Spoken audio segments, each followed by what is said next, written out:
बिस्मिल्लाहिर्रहमानिर्रहीम, अस्सलाम वालेकुम वरहमतुल्लाहि वबरकातुहू। उम्मीद है कि आप ठीक ठाक होंगे।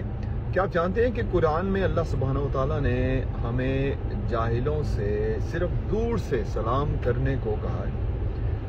आपको कोई भी इस चीज़ पे प्रेशराइज नहीं कर सकता। इस दुनिया में चाहे जितना मर्जी कोई दानिश्वर हो, जितना मर्जी कोई मोटिवेशनल स्पीकर हो जो कि आपको कहे कि आपको फिर भी किसी बंदे के साथ बना के रखनी है अगर आप इस दुनिया में चलना चाहते हैं ना।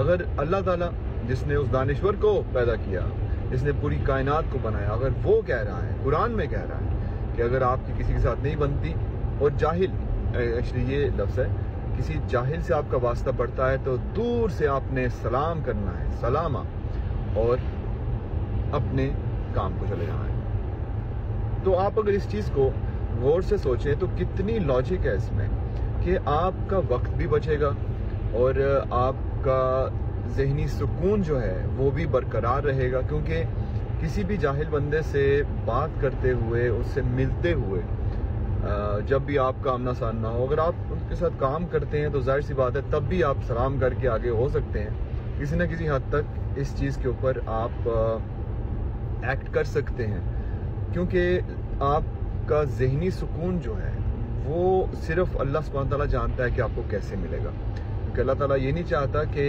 मेरी जो क्रिएशन है, मेरे जो बंदे हैं, वो टेंशन में रहें। इस चीज़ को मैं आगे लेके जाता हूँ थोड़ा सा, और आपकी ज़िंदगी में जितने भी लोग आपसे मिलते हैं उनके बारे में आपने सोचना है, उस बंदे के बारे में सोचना है जिसके साथ आपका उठना बैठना होता था, और अब उनके साथ कभी कभी सलाम होती है तो सलाम दुआ होती है, तो आप फिर भी कोशिश करते हैं ऊपर ऊपर से उनके साथ कुछ ना कुछ बात करने की, लेकिन आपका दिल नहीं है।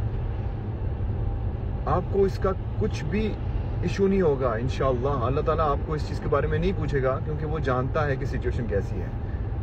आप अल्लाह ताला की ही बात मानिए, सलाम कीजिए और चलते बनिए। किसी भी महफिल में भी बैठना है आपने, दूर से भी आप सलाम कर सकते हैं, क्योंकि आपका सलाम तो उसको बंदे को पहुंच जाएगा। अगर वो आगे से जवाब नहीं देता तो आपको पता है कि फरिश्ते जवाब देते हैं। तो किसी भी बेवकूफ़, किसी भी जाहिल शख्स से जब आपका वास्ता पड़ता है, दूर से सलाम कीजिए और अपने काम को जाइए। अपना सुकून जो है उसको बरकरार रखिए।